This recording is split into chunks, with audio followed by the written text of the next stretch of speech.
Olá, este é o laccursos.com.br, eu sou o Rodrigo Belmonte e hoje a gente dá continuidade às nossas aulas sobre a Constituição do Estado de São Paulo.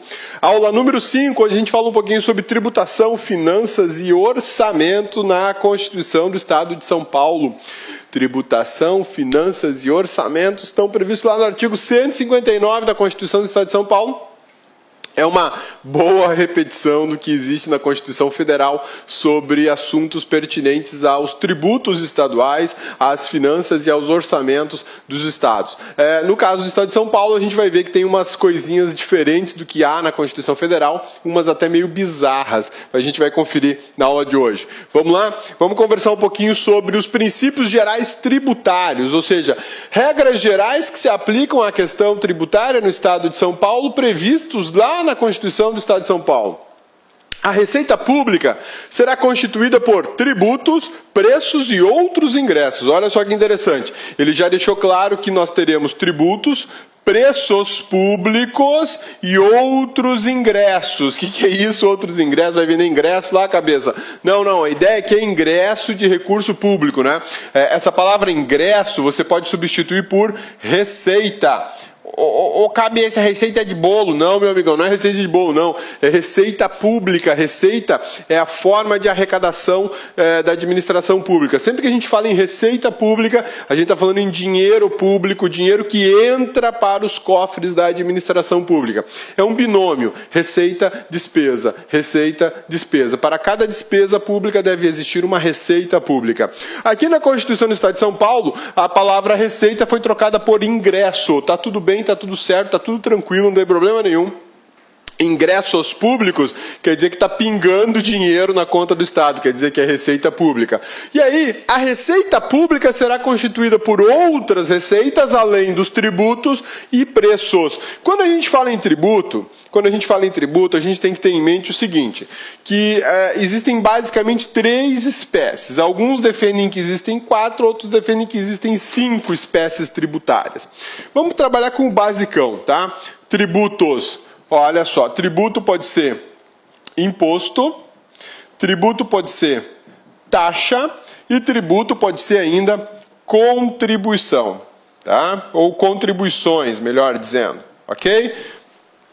Imposto, taxa, contribuições. O que é imposto? Imposto de renda, IPVA, IPTU, essas são, enfim, tem uma infinidade de impostos, tá? Não estou falando só dos impostos estaduais. Esse aqui, por exemplo, imposto de renda federal, IPVA estadual, IPTU municipal, beleza? Tranquilos? Sussa. Taxa. A taxa é cobrada por serviços públicos. Serviços públicos. Alguns serviços que a administração pública faz, ela cobra uma taxa. E contribuições? Bom, as contribuições podem ser contribuições de melhoria, contribuição previdenciária, contribuição de intervenção no domínio econômico, enfim. Basicamente, tributo é isso aí. Imposto, taxa e contribuições. Quando a Constituição do Estado de São Paulo fala que as receitas públicas serão compostas por tributos, ela está falando que vai ser composta por tudo isso. Lógico, não pelo imposto de renda, nem pelo IPTU, porque são tributos, um é federal e o outro é municipal. Mas teremos os tributos estaduais, teremos os serviços públicos prestados pelo Estado de São Paulo e ainda as contribuições estaduais, que devem reverter para a administração pública do Estado de São Paulo. Belezinha? Essa é a ideia de tributos previstas na Constituição do Estado de São Paulo, é de onde vem a grana para pagar a conta do seu salário, servidor público. Exatamente. Você acha que seu salário, o dinheiro brota onde? Num pé de café lá em São Paulo? Mais ou menos, né? Porque a cada pé de café plantado existe uma tributação em cima, ou seja, existe um imposto que recai sobre aquele café e isso, parte do valor do café vai para o cofre público para pagar, por exemplo, a remuneração do servidor público, né? Preços. Quando está falando em preços públicos, preço é diferente de taxa, tá? Não confunda preço com taxa, são coisas diferentes. Preço é um valor atribuído para um tipo de serviço individualizado. Já a taxa não. A taxa é outra coisa, para um serviço genérico, muitas vezes sem individualização. Na verdade, sem individualização. Outros ingressos.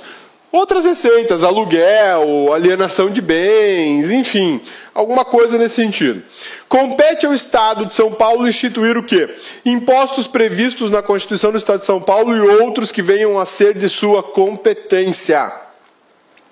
Taxas em razão do exercício do poder de polícia ou pela utilização efetiva ou potencial de serviços públicos de sua atribuição específicos e divisíveis prestados ao contribuinte ou postos à sua disposição.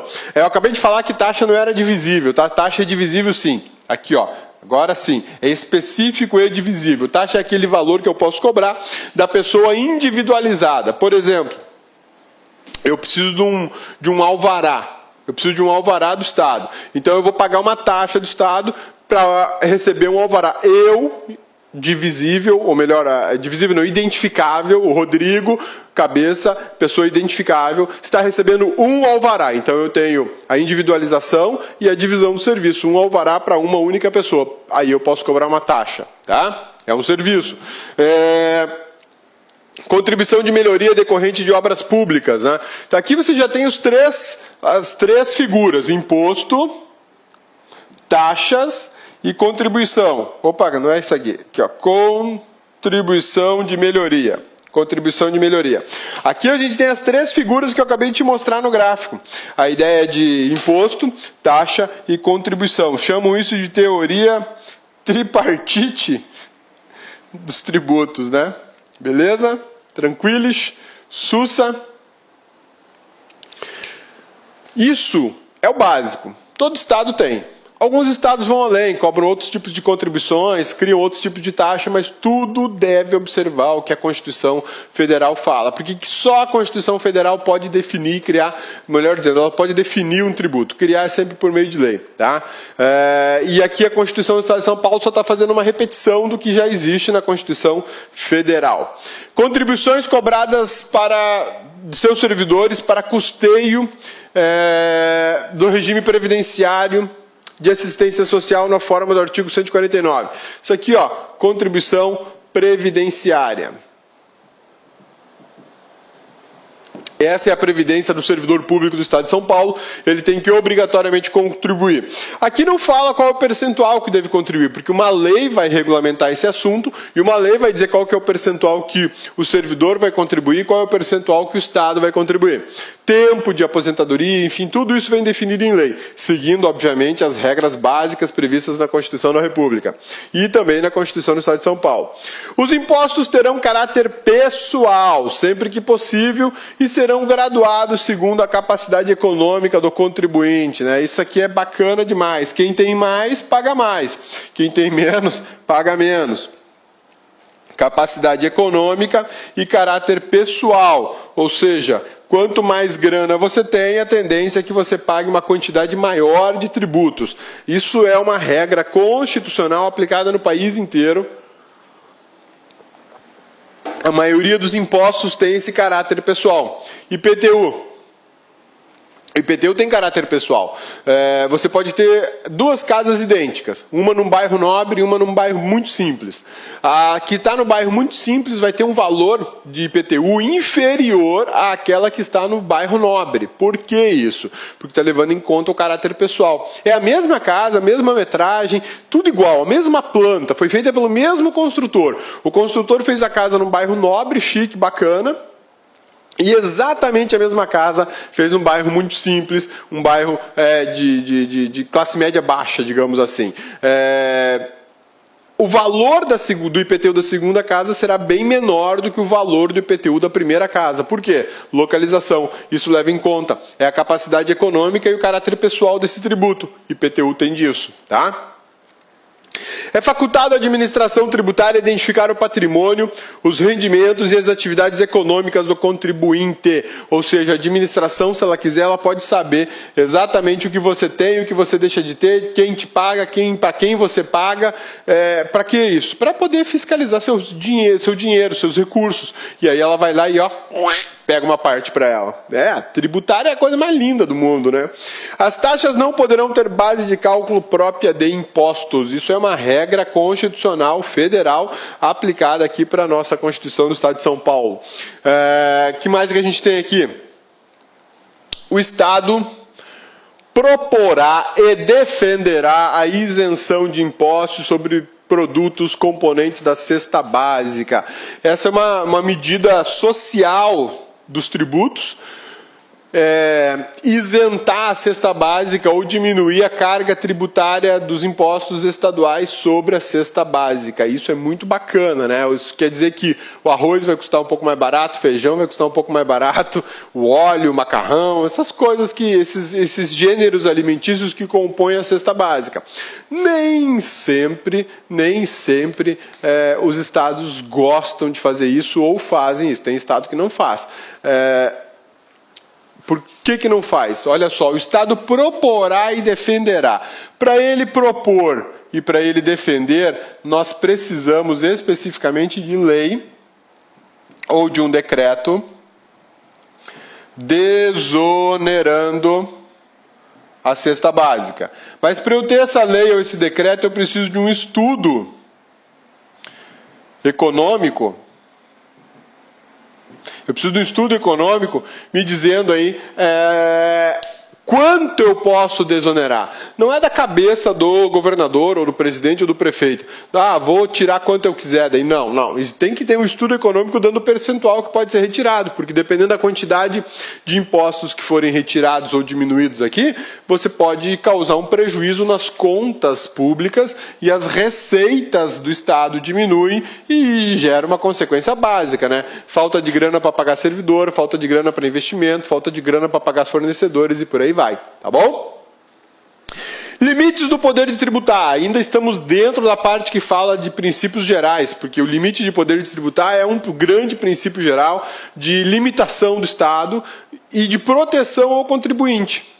O contribuinte não está à mercê do Estado. O contribuinte não vai pagar o que o Estado quer. Existe um limite para o que o Estado quer. Tá? Tem que ser assim. Porque senão o Estado vai tomar tudo que você tem, porque eles não têm... É um saco sem fundo, né?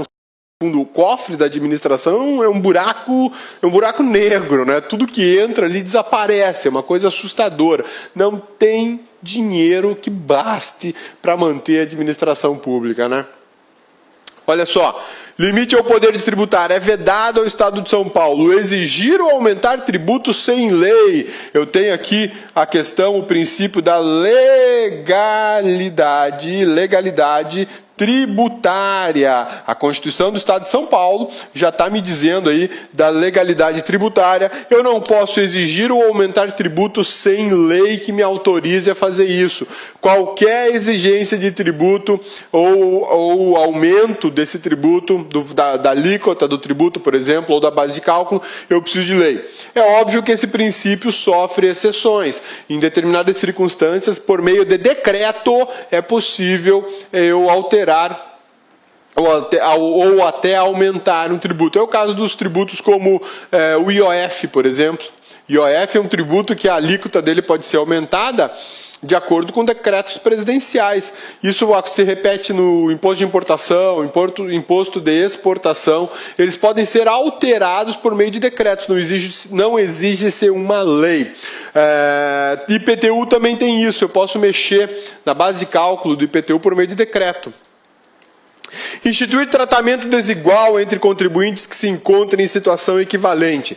Proibida qualquer distinção em razão da ocupação profissional ou função por eles exercida, independente da denominação jurídica dos rendimentos, títulos ou direitos. Estou falando de qual princípio aqui? Da igualdade tributária. Igualdade tributária. Belezinha? Sussa, tranquilos? Aqui a gente fala da legalidade tributária, aqui a gente fala da igualdade tributária. Que mais? É vedado cobrar tributos. Olha só, é um limite do poder de tributação do Estado. Em relação a fatos geradores ocorridos antes, ou seja, antes do início da vigência da lei, que houver instituído ou aumentado. Se eu tenho um aumento de IPTU em 2015, esse aumento não pode ser cobrado para o fato gerador de 2014. Não posso retroagir o tributo. Cabeça, o que é fato gerador? Olha só, é um nome bonito, né, para explicar uma coisa que não tem nada a ver, né? Olha só, fato gerador é o fato, ou seja, um evento, uma situação, palavra que você quiser, fato, evento, situação, que autoriza a cobrança do tributo. Fato gerador é o evento, a situação que autoriza a cobrança do tributo. Vou te falar, olha só, IPVA. Qual que é o FG dele? Fato gerador do IPVA. Ser proprietário de veículo automotor. Ser proprietário de veículo automotor. Ou seja, se você tem um automóvel, se você tem um carrão aí, você vai pagar IPVA. Por quê? Porque o simples fato de você ser proprietário do veículo lhe impõe a obrigação de recolher um tributo chamado IPVA, Imposto sobre Propriedade de Veículo Automotor. Isso inclui bicicletinha com motor até um caminhão. Em alguns estados inclui helicópteros, aviões e embarcações. São Paulo provavelmente deve incluir helicóptero, com certeza inclui, né? Porque a tributação deve ser significativa. Então o fato gerador é isso, você é proprietário de um bem automotor, vai pagar IPVA nele, tá? Isso se chama fato gerador. No direito tributário, ele é uma palavra muito comum, tá? É lógico, no direito constitucional não vai rolar com tanta recorrência assim. Mas o que acontece? Você pratica um fato gerador em 2014. O que é o fato gerador? Propriedade de um carro, tá legal? Então, olha só, qual que é o imposto correspondente a esse fato gerador? O seu fato gerador em 2014 eu sou proprietário de um carro, então beleza. Em 2014 eu tenho que pagar o IPVA desse carro. Acontece que em 2015 o IPVA tem um aumento de 1,5%, tá? O IPVA aumentou 1,5%. Isso já estamos em 2015. Você não pagou seu IPVA em 2014. Você não tinha grana, não pagou. Então agora você vai pagar o IPVA com 1,5% de aumento? Ó, eu vou fazer isso aqui, ó. Cobrar o IPVA novo de você, já que você não me pagou quando devia, tá ferrado. Vai ter que pagar agora com aumento. E é um aumento decorrente de lei. E aí, posso fazer isso? Pode acontecer essa situação aqui? Não, é proibido. É proibido. Você não vai pagar o IPVA pelo valor novo. Você continua pagando o IPVA de 2014. Por quê? Porque a regra que rege o valor do IPVA é a regra do tempo em que acontece o fato gerador. Então, é a regra do tempo em que ocorre o FG, fato gerador. Se o IPVA em 2014 era de 1%, você não vai pagar com um aumento de 1,5%, ou seja, você teria que pagar 2,5%. Não vai não. Quem é que vai pagar com esse aumento. Olá, meus amigos, minhas amigas, sou o professor Luiz Antônio de Carvalho, estou aqui para fazer um convite muito especial para você aí que está estudando nas nossas playlists do YouTube aqui da Lá Concursos, professor top de linha aqui da Lá Concursos. Gostou do professor? Bacana, né? Então, olha só, nós aqui da Lá Concursos, nós fizemos aí algo muito especial, um curso muito especial para a PM de São Paulo. Nós estamos colocando uma super demonstração de videoaulas inteiras, atualizadas, completadas no YouTube. No total, nós disponibilizamos aí para o YouTube, né, 76 videoaulas inteiras, né? Inteiras, então são 10 de língua portuguesa, 10 de matemática, 10 de história, 10 de geografia, 5 de atualidades, 10 de informática, né? E nós temos aí mais 21 aulas aí de administração pública. No total, são 76 videoaulas, né? Então, você está gostando, você quer o material, eu faço um convite muito especial para você. Eu peço, por gentileza, né, que vocês acessem nosso site, laconcurso.com.br, né? Lá nós temos o curso, né? Esse curso completo, né? Tem essas 76 videoaulas, tem também, esse curso tem ao todo mais de 200 videoaulas, né, inteiras, e eu tenho certeza absoluta que se você vier estudar conosco, fazer um investimento de 10 parcelas de R$ 8,00, no total R$ 80,00, 120 dias de acesso, você vai ficar super competitivo, né? Inclusive com todo o material de apoio necessário. No YouTube não tem o material de apoio, né? Ah, professor, mas por que, professor, que eu deveria se matricular se tem um curso todo no YouTube? Calma, para lá, olha só. No YouTube são apenas 76 aulas, no site são mais de 200 videoaulas inteiras, completas, né?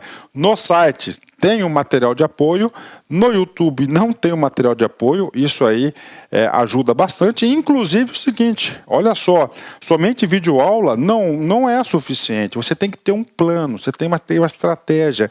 Então no site nós temos o nosso personal coach, né? O estudo em regime de metas.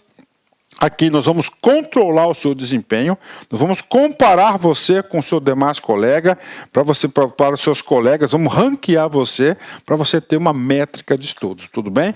Então, pessoal, sou o professor Luiz, convido vocês aí a acessar o site Lá Concurso, fazer investimento. Bacana?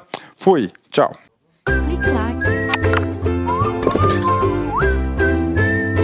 De 1,5 ali, só quem estiver praticando o fato gerador, hein? 2015, belezinha? Ó, essa situação não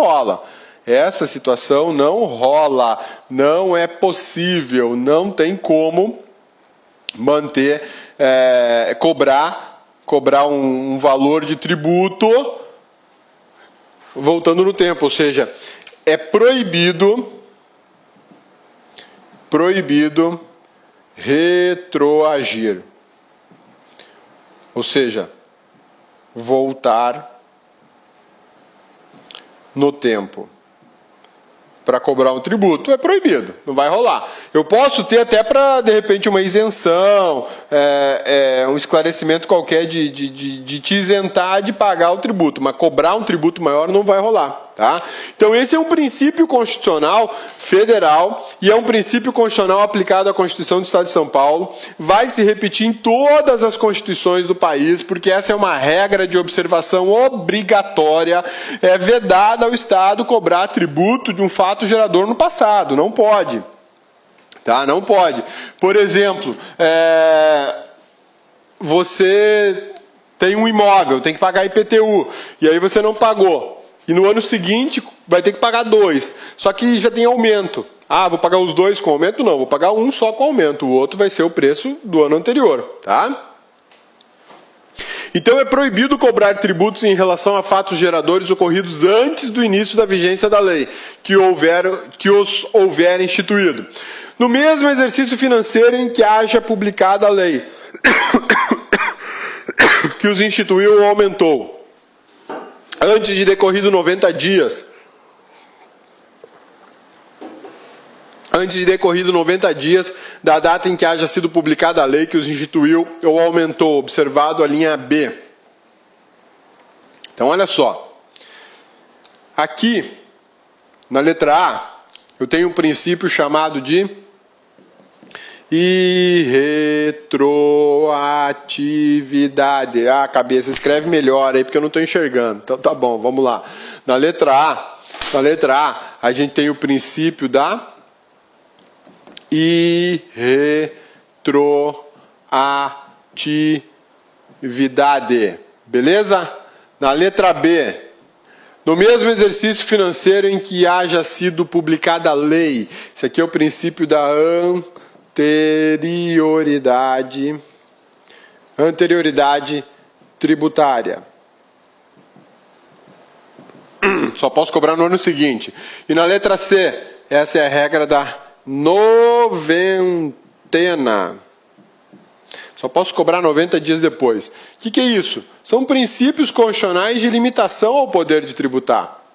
Essa é a ideia que a gente está trabalhando agora. Princípios constitucionais limitadores do poder de tributar. Isso aqui é fundamental, é extremamente importante você saber, porque vai te servir tanto para o direito constitucional estadual como para o direito constitucional federal, porque essas três regras são regras existentes na Constituição Federal, tá? Vamos trabalhar com um exemplozinho aqui que você já vai entender como é que funciona essa bagaça. Vou fazer uma linha do tempo pra gente, né?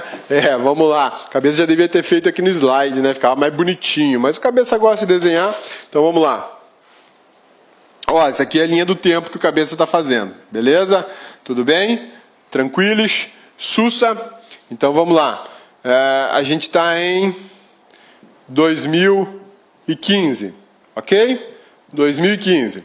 Aí eu tenho um fato gerador, um FG, em 2014. Vai ser IPVA, tá bom? IPVA. O imposto é o IPVA. Não, peraí. O FG é propriedade de veículo. Vamos lá. Meu FG é propriedade de veículo automotor. Né? Um bólido. Você tem um bólido na garagem. Né? Um carrão. Sonho de consumo da gurizada, né? Um Fuscão.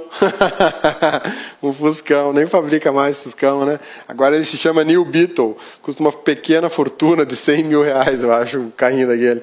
Beleza? Olha lá. Fato gerador, propriedade de veículo automotor. Em 2015, eu tenho um aumento do valor do IPVA. Ok? Em 2015 eu tenho um aumento do valor do IPVA. Posso fazer esse movimento aqui, retroagir para cobrar o IPVA de 2014 com aumento? Negativo, não posso fazer isso. Isso aqui é vedado pela Constituição do Estado de São Paulo, é vedado pela Constituição Federal, fere o princípio da irretroatividade tributária. Irretroatividade tributária. Eu não posso voltar no tempo para cobrar um tributo maior do contribuinte, tá? Pô, cabeça, mas se o contribuinte pagou, não interessa. Vai pagar o valor de 2014, tá? Não vai pagar o valor de 2015, não. Se o fato gerador é de 2015, então ele vai pagar o tributo de que forma? Ah, agora é outra situação, né? Vamos lá. Aqui eu estou em 2016. Acontece que eu pratiquei um fato gerador aqui, ó, em 2015. Só que em 2015 teve aumento. Já posso cobrar o IPVA com aumento? Esse princípio constitucional da anterioridade diz o seguinte: o aumento do IPVA só poderá ser cobrado em 2016. Que isso, cabeça? Só em 2016? Só em 2016. Pô, mas em 2015 vai pagar o tributo devido em 2014. Você não vai pagar em 2015, tá? Você não vai pagar em 2015. Ó, o aumento do IPVA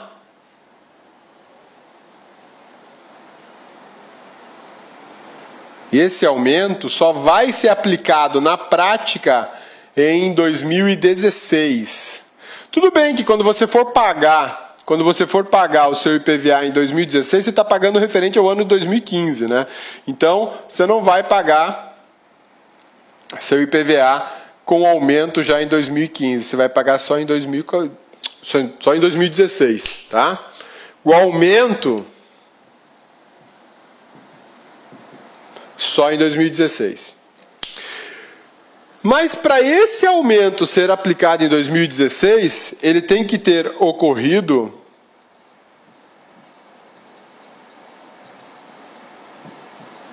até 31/12/2015. Se não ocorreu até 31/12, não cobra em 2016, tá? Pô, e a outra regra da noventena, tem uma outra reguinha ainda que é da noventena, que ela diz o seguinte: tem muito executivo malandrão aí, que ele faz o seguinte: bom, para escapar desse um ano inteiro, vamos fazer o seguinte: em 31/12, eu aumento o tributo. Olha só, estou em 2015, não estou? Só posso aplicar em 2016, exatamente. O aumento só pode ser aplicado no ano seguinte, no exercício seguinte. Então, sou um governadorzão malandrão, espertalhão, fazer o seguinte: dia 31/12/2015 eu aumento o tributo. Ou seja, dia 1º de janeiro, tributão novo na praça, arrecadação, ó, com muita grana. Pode? Não pode. Por que não pode? Além de ter que observar os exercícios, eu tenho que aguardar um prazo de 90 dias. É o que a gente chama de noventena. Ou seja, só lá pelo dia 30/3 é que você pode pensar na cobrança do tributo novo. Isso se o tributo nascer aqui dia 31/12, tá? Se ele nascer dia 31/12, só pode ser cobrado aqui, ó, 30 de março. É por isso que a maioria dos IPVAs no país começa a cobrar em março. Não cobra em janeiro e fevereiro, cobra em março. Por quê? Porque eles vão esticando esse valor o valor antigo vão até 31/12. Aí em 31/12 eles publicam o aumento. Só vai poder cobrar 30 de março, porque eu tenho que respeitar. 3 prazos que a gente tem que observar, 3 situações que a gente tem que observar. Vamos lá. Eu sei que isso é tributário, né? Mas está dentro do constitucional, não tem problema nenhum. Vamos lá conversando. Isso aqui é o beabá, tá? Eu não estou nem me aprofundando, né? Até porque o cabeça não ia dar conta, porque direito tributário é uma matéria pra lá de chata. Mas vamos lá. Qual que é o seu fato gerador? Eu tenho propriedade de um veículo automotor, maravilha. Se você é dono de um veículo automotor, você tem que fazer o quê? Pagar IPVA, maravilha. Em 2014 eu sou dono de um veículo automotor, eu pago IPVA em 2014, ótimo. Ou não paguei o IPVA, estou sem grana, não deu, né? O ano que vem eu pago. Só que o ano que vem é 2015... E aí você tem que pagar o IPVA com aumento, porque aumentou o IPVA, é isso? Eu vou pagar o IPVA de 2014 com o aumento de 2015? Negativo. A lei nova não pode retroagir para cobrar um tributo de 2014. Não pode retroagir para cobrar com o aumento que você deveria ter pago em 2014. Vai pagar segundo a regra que valia em 2014. Tá, beleza então, cabeça. Agora eu estou em 2015. Já vou pagar o tributo com o aumento, porque em 2015 aumentou? Não vai. Por quê? Eu aumento em 2015, eu só posso cobrar esse tributo em 2016. Em 2015 eu não posso cobrar, porque existe uma limitação constitucional me proibindo de cobrar tributo no mesmo ano que eu aumento o valor do tributo. Então o tributo novo, ou o tributo mais caro, ele não volta no tempo para cobrar o que está devido, enfim, não volta no tempo para cobrar inclusive a diferença do que foi pago. E também não é aplicado no mesmo ano em que ele é aumentado. Ele vai ser aplicado no ano seguinte, no exercício seguinte. Ah, mas aí eu sou malandrão, eu sou prefeitão, eu sou governador, eu sou presidente espertão, então eu vou jogar ali, ó, dia 31/12, né? Ou seja, dia 1º de janeiro do ano seguinte, eu já cobro o tributo novo. Não. Tem que esperar um prazo de 90 dias ainda para cobrar esse tributo. Beleza?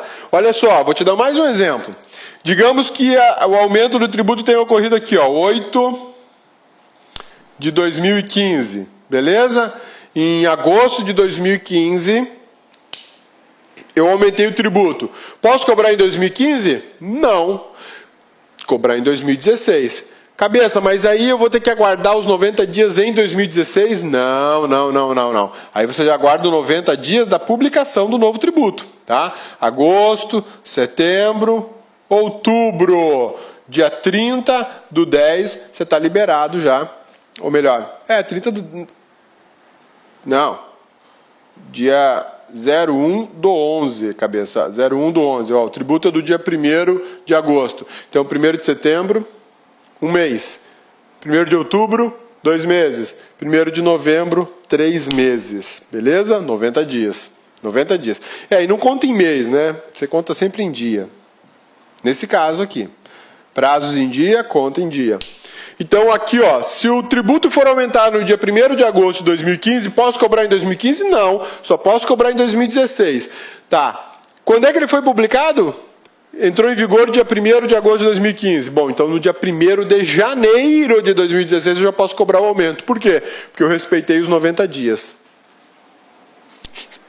Ou cabeça, se fosse 31/12, aí você só poderia cobrar o tributo em 2016, aguardados 90 dias. Existem algumas exceções constitucionais que você não respeita esse princípio da anterioridade e não respeita o princípio da noventena, tá? Mas não vem ao caso agora, tá? Agora a gente vai falar só das regras dos princípios gerais tributários. E vamos voltar aí para a nossa Constituição do Estado de São Paulo, falar sobre princípios gerais tributários e verificar o que tem mais de limitação aqui para o governo do Estado de São Paulo, segundo a sua Constituição Estadual. Olha lá. Utilizar tributo com efeito de confisco. Isso é uma regra constitucional federal replicada, reproduzida obrigatoriamente na Constituição do Estado de São Paulo. Eu não posso confiscar o patrimônio das pessoas e dizer que isso é tributação, né? Isso aí é uma baita de uma sacanagem. Vou te dar um exemplo.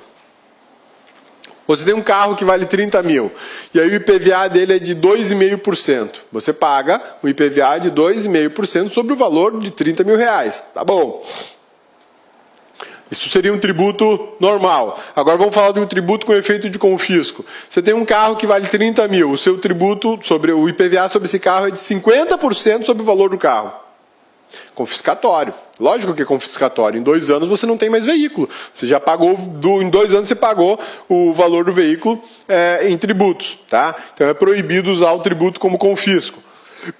Estabelecer limitações ao tráfico de pessoas ou bens por meio de tributo, ressalvada a cobrança de pedágio pela utilização de vias conservadas pelo poder público estadual, né? Oh, alegria, isso aqui é o sonho de consumo de todo motorista, né? Caminhoneiro é apaixonado nisso, né? Pedágio. Alegria isso, né? Ô cabeça, então pode cobrar pedágio? Claro que pode. Claro que pode, é uma máquina, é uma fábrica de fazer dinheiro, né?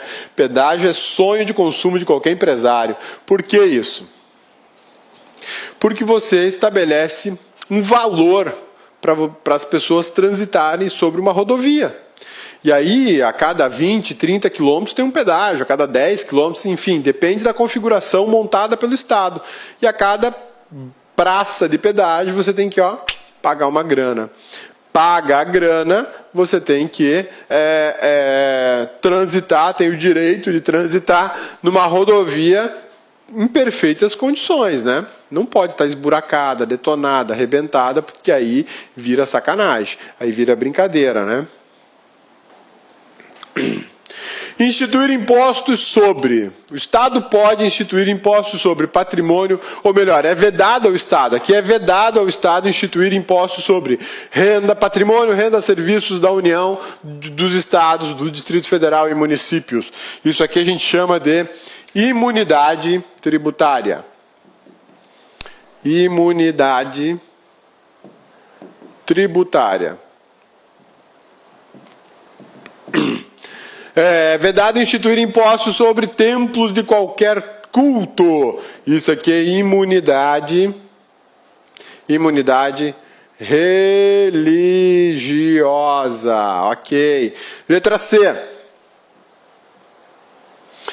Patrimônio, renda ou serviço dos partidos políticos, inclusive suas fundações, entidades sindicais, dos trabalhadores, das instituições de educação, assistência social, sem fins lucrativos. Aqui a gente tem mais uma imunidade. Imunidade é diferente de isenção, viu? Olha só, tem mais uma no final aqui. A imunidade sobre livros. Sobre a leitura, né? É vedado instituir impostos sobre livros, jornais, periódicos e papel destinado à sua impressão. Olha que bacana isso. Estado de São Paulo, segundo a sua Constituição, e observando uma regra constitucional que fala exatamente isso aqui, está proibido de instituir impostos sobre o patrimônio, a renda ou os serviços prestados pela União, prestados por outros estados, prestados pelo Distrito Federal ou pelos municípios no estado de São Paulo. Ou de outros municípios de outros estados. Tá? Está proibido de instituir imposto sobre os templos de qualquer culto. Não me interessa qual é a religião. Tem lá um templo qualquer, uma igreja, um casarão, uma cabaninha, onde se professa alguma religião, não pode cobrar nenhum tipo de imposto, por exemplo, o IPTU. Né? E a gente bem sabe que o IPTU nas cidades, cada dia que passa, estão mais caros, bem mais caros. A cidade de São Paulo é um exemplo disso. O IPTU lá é caríssimo. Agora, pare e pensa naquele templo de Salomão, construído pela Igreja Universal. É uma obra gigantesca, enorme, né? Um palácio da religião deles. Já pensou se fosse cobrar o IPTU dessa obra, desse prédio, que é o Templo de Salomão? Filho, ia custar muito, mas muito dinheiro. Todo ano eles iam ter que desembolsar uma grana lascada. Então, como o Brasil é um Estado laico, como o Brasil quer proporcionar a difusão religiosa, esse é um incentivo a se estabelecer mais templos religiosos. Não interessa a religião. Por que isso? Porque toda religião tem uma função de prestar assistência social às pessoas necessitadas. Então eu acabo incentivando o assistencialismo social, ajudando aí de alguma maneira, ainda que indireta, a criar espaços físicos para acolhimento das pessoas que necessitam de alguma coisa, seja de cunho religioso ou seja de cunho assistencial, tá? Patrimônio, renda ou serviço dos partidos políticos, inclusive suas fundações, patrimônio ou renda ou serviço das entidades sindicais dos trabalhadores, patrimônio, renda ou serviço das instituições de educação e de assistência social, todas sem fins lucrativos. Aqui é outra imunidade. Livros, jornais, periódicos e papel destinado à sua impressão. Também não pode cobrar nenhum tipo de imposto. Uma coisa muito interessante que acontece com os templos religiosos ou partidos políticos, sindicatos ou entidades de educação ou de assistência social. Eu não posso cobrar imposto sobre o patrimônio, renda e serviço deles. Beleza. Olha só, o meu partido político é um partido muito rico. E aí eu tenho um prédio inteiro lá que eu uso para fazer a sede do partido. Beleza, ótimo, lindo. Não vai pagar IPTU. Beleza. Ou melhor, não vai pagar IPTU nesse caso porque a imunidade seria municipal. Não, vamos pensar em outra coisa, que é o imposto estadual. Carro. Eu tenho um partido político que tem 100 veículos. 100 veículos para atender o partido. Nenhum dos 100 veículos vai pagar IPVA. Nenhum dos 100 veículos vai pagar IPVA porque eles pertencem ao partido político que usa esses veículos no interesse político partidário. Beleza. Aí você chega lá, e vai olhar a lista de carro, dos 100 carros. Desses 100 carros, 50 veículos são veículos de luxo ou esportivos. Você tem Ferrari, tem Porsche, tem BMW, tem Land Rover. Veículos na faixa de 300 a 400 mil reais. E aí, será que isso tem alguma coisa a ver com a finalidade do partido político? É, exatamente isso que você está pensando. Tem muito político safado que registra o veículo muito caro em nome do partido. Para quê? Para não pagar o IPVA.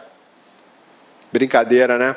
Nessas circunstâncias, você está tendo um desvio de finalidade dessa imunidade tributária. E aí você pode exigir, sim, que seja pago o valor devido do imposto, tá? Essas regras são previstas também na Constituição Federal. Instituir isenção de tributos de competência dos municípios. Instituir isenção de tributos de competência dos municípios. Essa é outra regra da Constituição do Estado de São Paulo na área tributária. Vamos lá. Respeitado o artigo 150 da Constituição Federal, bem assim a legislação específica, tributo que não seja uniforme em todo o território estadual, ou que implique distinção ou preferência em relação a municípios, em detrimento de outro, admitida a concessão de incentivos fiscais destinados a promover o equilíbrio do desenvolvimento socioeconômico entre as diferentes regiões do Estado. A gente já viu aqui na Constituição do Estado de São Paulo que ele pode ser dividido, o Estado de São Paulo pode ser dividido em regiões. E eu posso identificar uma região pela sua precariedade econômica. Esse pode ser um critério de divisão, né, de estabelecimento de região. E aí, nessa região que tem uma precariedade econômica maior, eu posso criar, excepcionalmente, uma diferenciação tributária. A ideia é que eu não crie, a regra é cobra tributo igual para todo mundo. Mas, em determinadas circunstâncias, é possível que eu diminua a carga tributária de uma região para ver se ela se desenvolve melhor, se ela desperta economicamente e gera aí um custo-benefício para a administração, né? Melhor, né? É vedada a cobrança de taxas pelo exercício do direito de petição ao poder público em defesa de direitos ou contra a ilegalidade ou abuso de poder, ou seja, eu estou pedindo socorro lá para o Corpo de Bombeiros, estou pedindo esclarecimento para a Prefeitura, estou pedindo uma informação para a PM, vai ter que prestar informação gratuitamente, tá? Para obtenção de certidões e repartições públicas para a defesa de direitos, esclarecimentos e interesses de caráter pessoal. As duas regras são previstas na Constituição Federal. Olá, meus amigos, minhas amigas, sou o professor Luiz Antônio de Carvalho, estou aqui para fazer um convite muito especial para você aí que está estudando nas nossas playlists do YouTube, aqui da Lá Concursos, professor top de linha aqui da Lá Concursos. Gostou do professor? Bacana, né? Então, olha só, nós aqui da Lá Concursos, nós fizemos aí algo muito especial, um curso muito especial para a PM de São Paulo.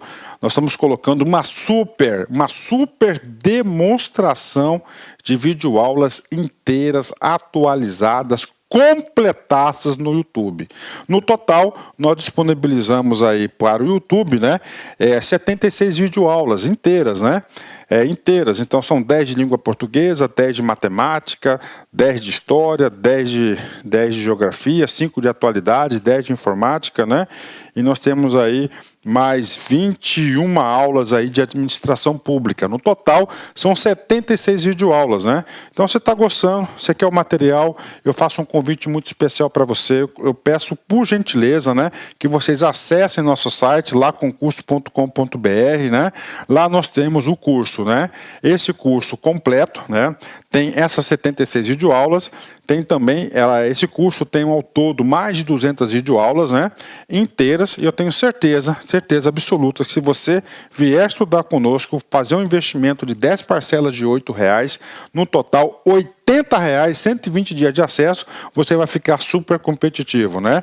Inclusive com todo o material de apoio necessário. No YouTube não tem o material de apoio, né? Ah, professor, mas por que, professor, que eu deveria se matricular se tem um curso todo no YouTube? Calma, para lá, olha só. No YouTube são apenas 76 aulas, no site são mais de 200 videoaulas inteiras, completas, né? No site tem um material de apoio. No YouTube não tem um material de apoio, isso aí ajuda bastante. Inclusive o seguinte, olha só, somente videoaula não é suficiente, você tem que ter um plano, você tem uma estratégia. Então no site nós temos o nosso personal coach, né? O estudo em regime de metas. Aqui nós vamos controlar o seu desempenho, nós vamos comparar você com o seu demais colega, para os seus colegas, vamos ranquear você, para você ter uma métrica de estudos, tudo bem? Então, pessoal, sou o professor Luiz, convido vocês aí a acessar o site lá, concurso, fazer investimento. Bacana? Fui, tchau.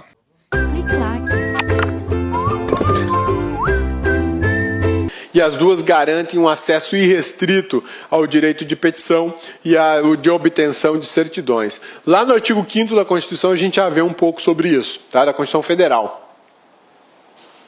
Vamos falar um pouquinho agora sobre os impostos pertencentes ao Estado. A gente falou até agora de princípios gerais tributários previstos na Constituição do Estado de São Paulo e aplicados aos contribuintes e ao Estado de São Paulo. Princípios que limitam o Estado de tributar, princípios que impedem o Estado de fazer uma cobrança tributária indevida, em momento indevido. E agora a gente vai falar sobre os impostos que o Estado de São Paulo pode cobrar. Olha só, vamos começar aqui pela transmissão, causa-morte e doação de quaisquer bens ou direitos. É muito conhecido como ITCMD, Imposto em Caso de Morte. O cidadão morreu e deixou algum patrimônio, casa, carro, dinheiro, alguma coisa assim. Para passar isso aos seus herdeiros tem que ser pago esse imposto, ITCMD. Né? Nem quando a gente morre o Estado deixa a gente em paz, né? Que é isso? Instituir impostos sobre operações relativas à circulação de mercadoria e sobre prestação de serviços de transporte interestadual, intermunicipal e de comunicação, ainda que as operações e as prestações se iniciem no exterior. Estou falando do ICMS, um dos tributos mais importantes dos estados. Sem esse tributo aqui, os estados estavam todos falidos.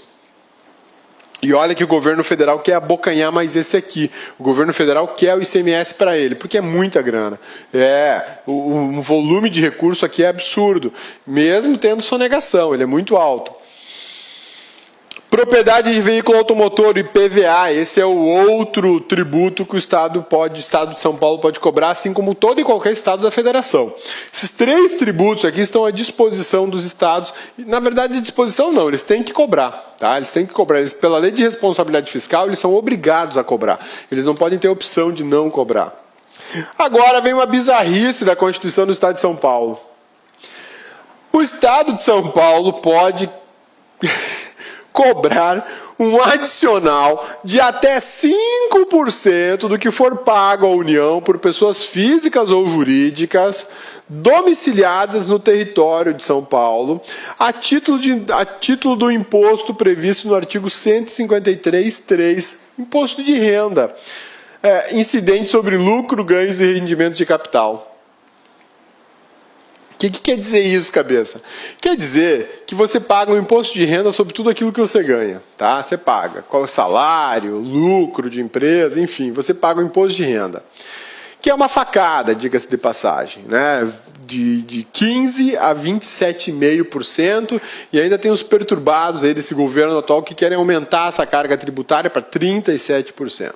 Isso é uma monstruosidade. Num país como o Brasil, isso é monstruoso. Um país onde a gente não tem um retorno eficiente do emprego desse dinheiro, isso é uma monstruosidade, isso é uma carnificina. Eu tenho que trabalhar quase que 4 meses por ano só para manter o Estado. E aí eu fico com a renda dos outros 8 meses. Isso é uma palhaçada, né? É uma palhaçada. Nossa cabeça está brava. Lógico que eu estou bravo. A tributação no Brasil ela é absurda. Ela é uma coisa monstruosa. A tributação no Brasil ela é opressora, ela é limitadora. Ela não contribui para o crescimento do capital do indivíduo. Pelo contrário, ela estimula a não ter capital. Porque você pagar 27,5% daquilo que você ganha a título de imposto de renda, eu já acho um absurdo. E aí um Estado, feito o Estado de São Paulo, quer te cobrar mais 5% sobre os 27,5% existentes? Que é isso? Eu vou pagar 32,5% de imposto agora? Se liga? Da onde?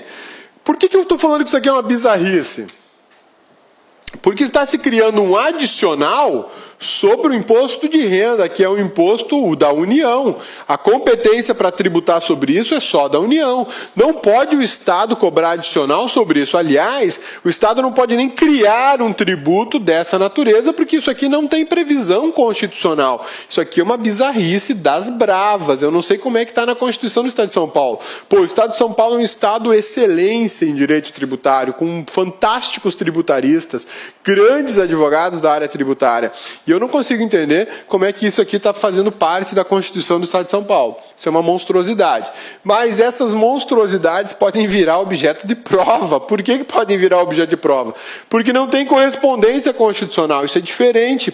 E aí, o examinador, que é um cara do mal, o examinador é um cara que quer ver a sua tristeza, ele quer ver o seu desespero na prova, ele quer te enganar, ele quer te colocar uma questão na prova que não vai te ajudar, que vai te derrubar. Aí ele vai e pega o quê? Uma coisa bizarra como essa, joga na tua prova e pergunta se é verdadeiro. Você fala, lógico que não é verdadeiro. Primeiro que o tributo é o imposto de renda e só a União pode falar sobre o imposto de renda. E segundo que não tem previsão constitucional na Constituição Federal para ter esse adicional. Mas na Constituição do Estado de São Paulo tem. E aí, mano, você dançou, você perdeu uma questão de prova, tá? Então marca com muito carinho isso aqui, passa aquela canetinha amarela, marca texto, né? E cobre de fora a fora essa bizarrice aqui, tá? Lei de iniciativa do Executivo isentará do ITCMD imóvel de pequeno valor utilizado como residência do beneficiário da herança. Então, olha só. O cidadão faleceu e deixou uma casa lá para os filhos, para a esposa. Se a casa for de pequeno valor, quem é que vai definir esse pequeno valor? Um decreto do Executivo. O decreto do Executivo vai definir o que é pequeno valor. De repente, sei lá, 100 mil reais, 50 mil reais, 30 mil reais. É o decreto que vai dizer qual é esse pequeno valor, né? E vai dizer o seguinte, pequeno valor é isso aqui, ó. Imóveis de até 50 mil reais. Tá legal, imóveis de até 50 mil reais estão isentos do ITCMD. A pessoa faleceu e deixou um imóvel que vale 50 mil reais. Bom, o ITCMD não vai pagar. Rodrigo, se o imóvel vale 60, aí, bom, se vale 60, passou do limite, aí vai pagar, tá? Quem vai definir esse pequeno valor vai ser um decreto do Executivo, tá? Eu preciso de uma lei isentando. A lei, isento de ITCMD, os imóveis de pequeno valor. Tá legal, mas o que é pequeno valor? Não vai estar na lei. Esse pequeno valor vai estar num decreto. Por que vai estar num decreto? Porque o decreto é mais fácil para mudar, né? Eu não preciso mandar para o legislativo aprovar uma nova lei alterando o pequeno valor. O sistema ele não foi feito para te ajudar, nem para me ajudar, ele foi feito só para arrancar a grana da gente. Estudar direito tributário é assim, dia de revolta, né? Que você acaba vendo umas coisas assim absurdas que são previstas na Constituição e a gente tem que engolir a seco e ainda falar, tá bom, podia ser pior, né? Em vez de cobrar 27,5%, podia me cobrar 80% da tributação. Tem gente que defende altas tributações. Eu acho que a tributação tem que existir sim, mas desde que você tenha contrapartida, o que não existe no Brasil, né? Veja só a questão do pedágio. Você já paga impostos suficientes para dar manutenção às rodovias estaduais, federais e municipais existentes no país. Porém, a ineficiência administrativa impede que essas rodovias estejam em bom estado. A ineficiência administrativa fiscalizando caminhões acima do peso impede que você possa utilizar dessas rodovias sem pagar mais por isso. A ineficiência administrativa na fiscalização das obras, exigindo obras de qualidade, impede que você possa transitar com segurança nessas rodovias sem ter que pagar mais. Aí o Estado ineficiente diz o seguinte, olha, como eu sou um beócio, um imbecil nessa área de gestão de rodovias, eu vou fazer o seguinte, eu vou passar para o particular, só que o particular vai te cobrar, e vai cobrar de você contributário, porque você é um otário, assim como eu, né? A gente paga e não vê o serviço.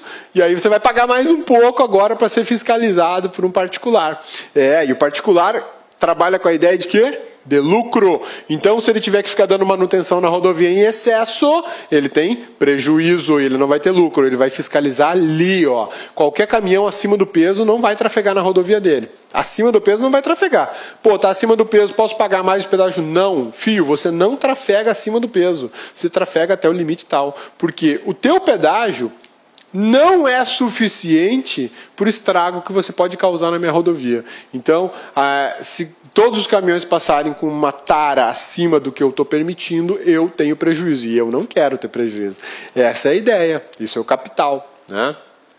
Isso é o Estado ineficiente. Terrível, né? Vai estudar direito tributário, você vai virar terrorista, você vai se vincular ao Al-Qaeda, né? Ao ETA, o Exército Revolucionário lá da Espanha, ou de repente a gurizada aqui das Farc, né? Forças Revolucionárias Colombianas, porque tributário é revoltante. Vamos lá! Repartição das receitas. Depois de que eu abocanhei dinheiro de tudo quanto é lado, a gente tem que repartir. A Constituição exige que a União dê um pedaço do bolo para os estados, dê um pedaço do bolo para os municípios. A Constituição exige que os estados deem um pedaço do bolo para os municípios e um pedaço do bolo para a União. A Constituição Federal exige que desse bolo tributário os municípios repartam com os estados e com os municípios. Isso se chama repartição de receita tributária, que a Constituição do Estado de São Paulo coloca de forma muito clara, repetindo o texto da Constituição Federal. O Estado destinará aos municípios, ou seja, o Estado fará uma repartição tributária destinando aos municípios 50% do valor do produto do IPVA, ou seja, arrecadou IPVA, 50% do valor arrecadado fica com o município onde o carro estiver emplacado. Então olha só a situação, você tem um carro e em 2015 você pagou R$1.000 de IPVA. Beleza? Seu carro está emplacado em Cuiabá, Mato Grosso. Desses R$1.000, 500 vão ficar na cidade de Cuiabá e 500 vão para o cofre do estado de Mato Grosso. Essa é a repartição tributária. O valor do IPVA, milão. Então, ó, 500 vai para o município onde o carro está emplacado e 500 vai para o estado. Por isso que os municípios não gostam de ver na sua cidade veículos circulando com outra placa. Por exemplo, você tem um carro com placa de Goiânia, Goiás, beleza? Mas você mora em Cuiabá, mas a placa do seu carro é Goiânia, Goiás. Para quem que você vai pagar o tributo? Para o estado de Goiás e para a cidade de Goiânia. Os milão vão ficar 500 aqui e 500 aqui. E aí eu não tenho grana no estado do Mato Grosso. Entendeu? Tem gente que... Os estados não gostam disso. Tem gente que circula dessa maneira, mas os estados não gostam disso. Por quê? Porque eles perdem a arrecadação tributária. E alguém gosta de perder dinheiro? Ninguém gosta de perder dinheiro. Muito menos a União, o estado, município ou o Distrito Federal. Então, na repartição da receita tributária, o tributo estadual chamado IPVA, 50% dele vai ficar na mão do município onde o carro estiver emplacado.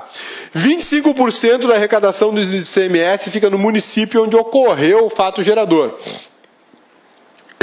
Você mora em Cuiabá e você acabou de, sei lá, adquirir uma camiseta como essa. Sobre a aquisição da sua camiseta vai incidir ICMS. E sobre o valor dela vai incidir uma quantidade de ICMS. E dessa quantidade, 25% fica com o município onde realizou a atividade, ou seja, a compra, né?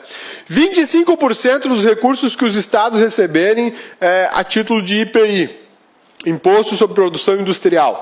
Se o seu estado é altamente industrializado, beleza, você vai receber uma boa grana de IPI. Se o seu estado não é um estado industrializado, o IPI vai ficar bem abaixo do valor pretendido pelos estados para arrecadação. Então, olha só a situação. Digamos que a União, que o IPI é um recurso, é um tributo da União. Digamos que a União repasse para o estado de São Paulo R$1 milhão, tá bom? Repassou para o estado de São Paulo R$1 milhão. Desse R$1 milhão, 25% Ou seja, 250 mil vão ficar com os municípios, 75% vai ficar com o estado de São Paulo. Ô cabeça, mas qual o município, meu município, que é Guarulhos, vai receber quanto? Aí eu vou precisar de uma lei regulamentando a divisão desses valores. Quanto é que vai ficar para cada município, tá? 25% do produto da arrecadação da CID, que couber ao Estado nos termos do parágrafo 4º do artigo 159 da Constituição. O que é CID? Contribuição de intervenção no domínio econômico. Cada abastecida de carro, você paga uma CID. Também paga ICMS. E como você tem carro, você também paga IPVA. Ô cabeça, essa aula é deprimente. Essa aula é deprimente. Então você parou no posto de gasolina, olha só que bacana, você parou no posto de gasolina, você estará pagando CID Combustíveis, que é uma contribuição de intervenção no domínio econômico, que ela deveria existir só para regular mercado, mas a gente paga ela como um tributo normal há anos, há muitos anos, ou seja, cada litro, cada gota de gasolina ou álcool ou óleo diesel que pinga no seu carro, no tanque do seu carro, parte do valor vai para o governo federal, que repassa para o governo estadual. É a CID Combustível. Não bastasse isso, você está pagando também o ICMS por estar adquirindo combustível. Ô cabeça, mas eu ouvi dizer que o ICMS quem paga é o empresário, não é o contribuinte final. É, exatamente, você tem toda a razão do mundo. Quem paga o ICMS é o teu fornecedor. Beleza, é ele que vai absorver esse valor? Ele vai diminuir da taxa de lucro dele para pagar ele o ICMS? Lógico que não. Ele, de fato, repassa o valor do tributo para você, contributário, como o cabeça. O cabeça é outro contributário. Toda vez que ele para no posto de gasolina, está pagando ICMS.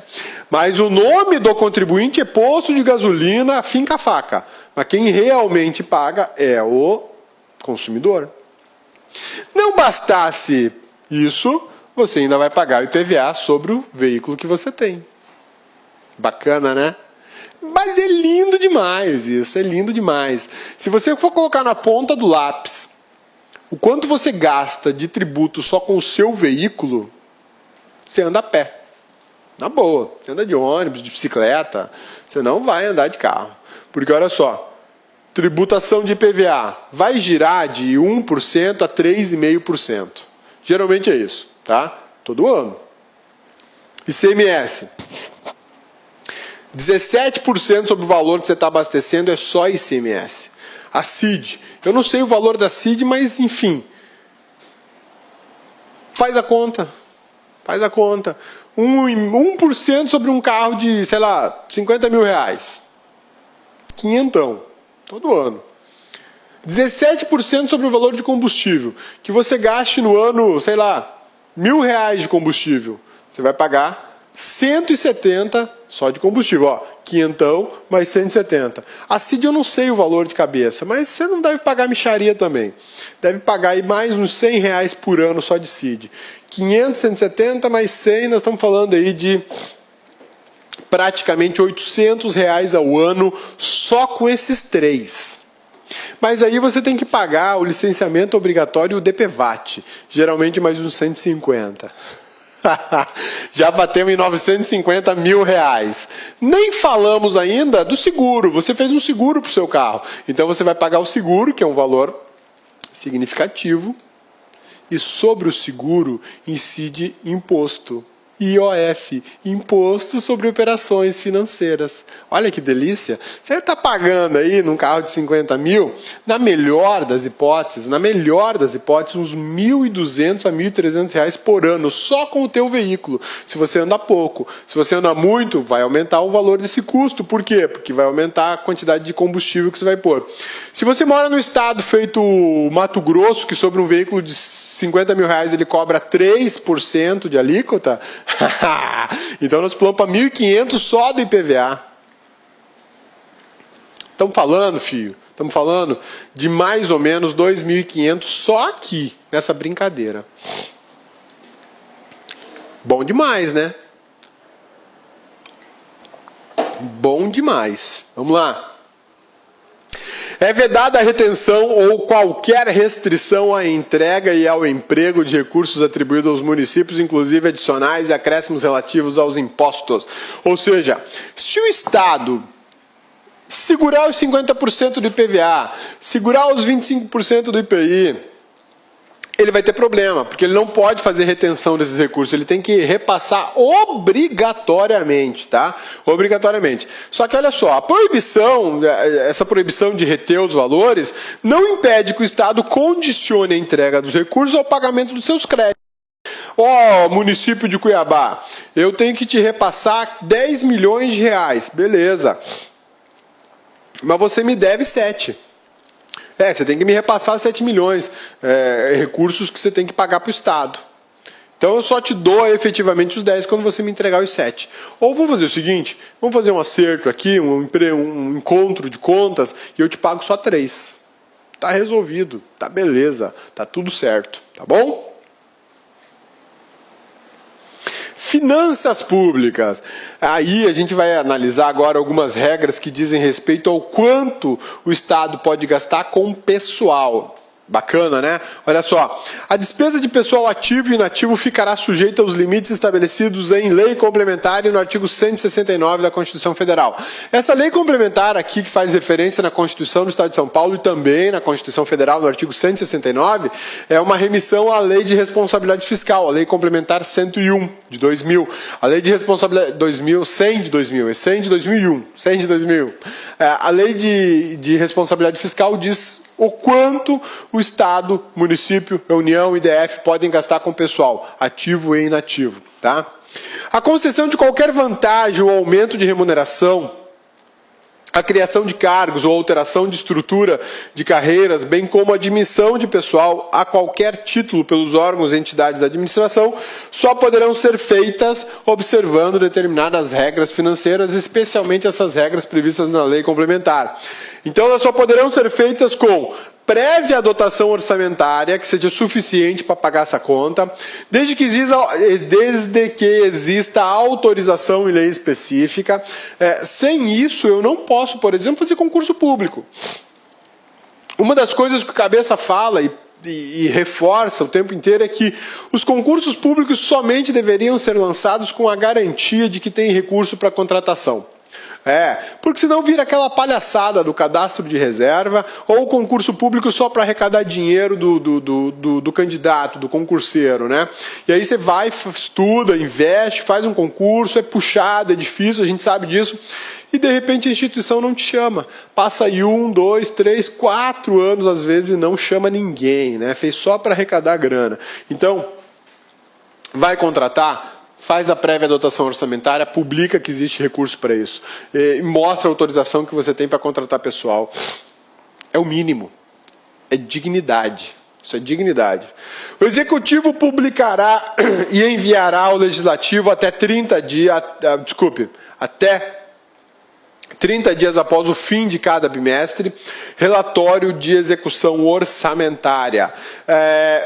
Esse é um relatório bimestral que o Executivo tem que encaminhar dizendo o que ele está fazendo com a grana, né? É um relatório parcial. Depois, no final do ano, ele tem que apresentar um relatório geral para aprovação de contas. Isso aqui é para acompanhamento bimestral. Até 10 dias antes do encerramento desse prazo aqui, outras entidades terão que remeter ao Executivo os valores gastos, os valores arrecadados para a composição desse relatório bimestral.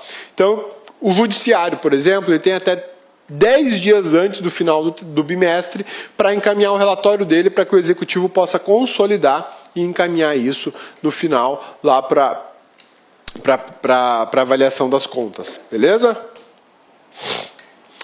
Dotações orçamentárias, os créditos suplementares especiais destinados ao Legislativo, ao Judiciário, ao Ministério Público, à Defensoria Pública, ser-lhe-ão entregues até o dia 20 de cada mês, em duodécimos. Esse é o famoso duodécimo.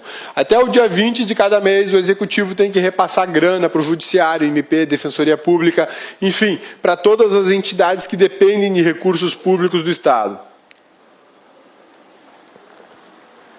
Agentes financeiros, segundo a Constituição do Estado de São Paulo: o Tesouro Estadual, o Banco do Estado de São Paulo, a Caixa Econômica do Estado de São Paulo, S.A. São 3, basicamente, agentes financeiros reconhecidos na Constituição.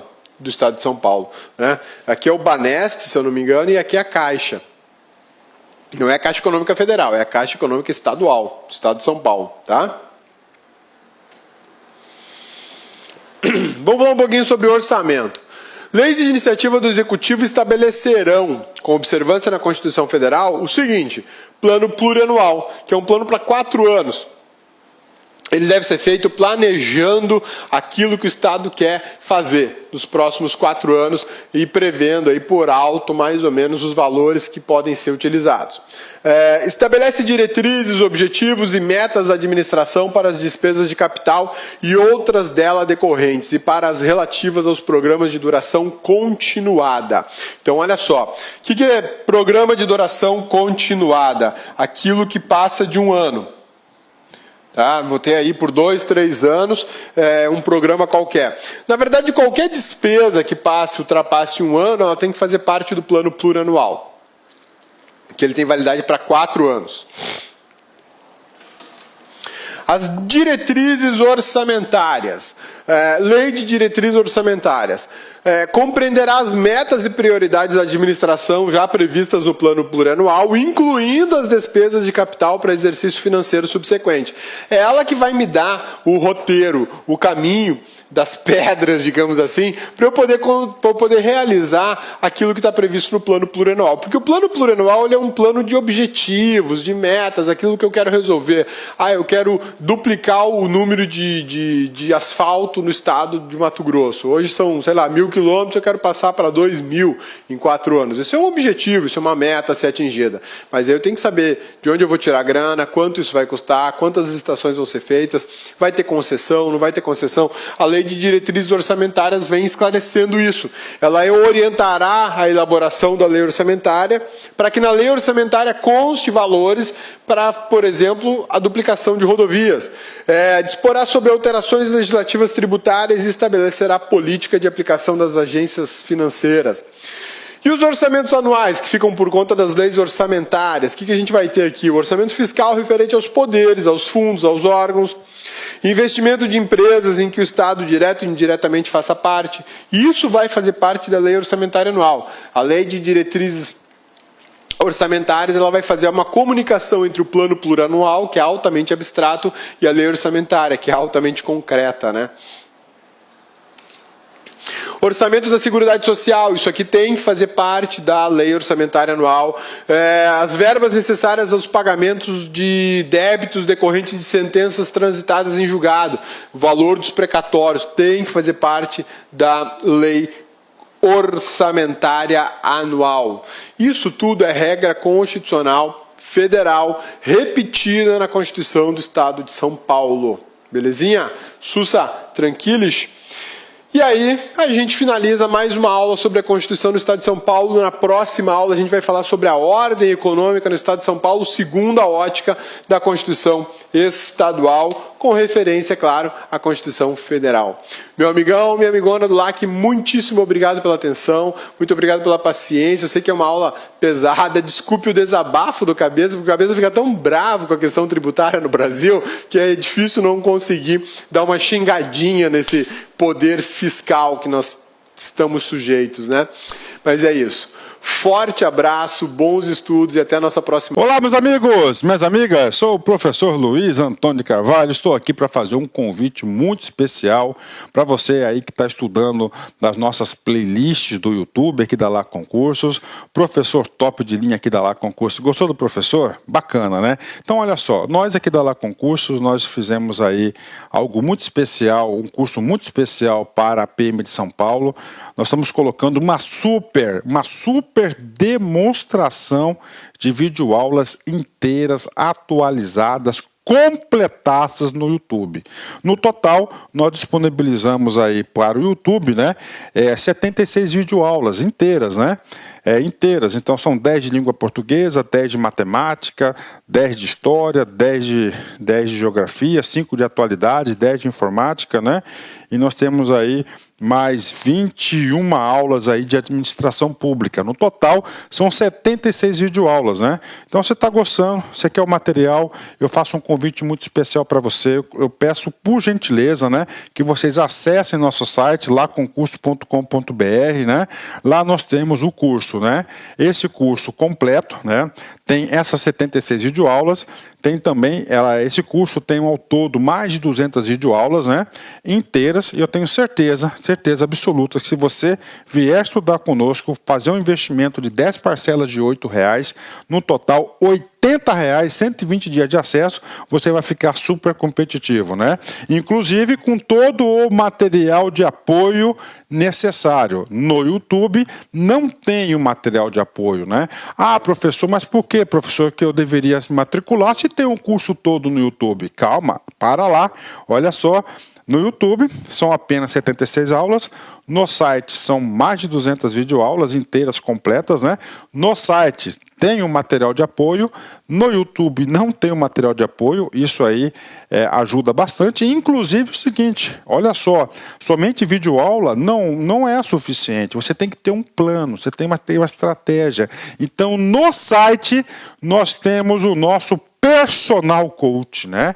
O estudo em regime de metas. Aqui nós vamos controlar o seu desempenho, nós vamos comparar você com o seu demais colega, para os seus colegas, vamos ranquear você, para você ter uma métrica de estudos, tudo bem? Então, pessoal, sou o professor Luiz, convido vocês aí a acessar o site lá, concurso, fazer investimento bacana. Fui, tchau!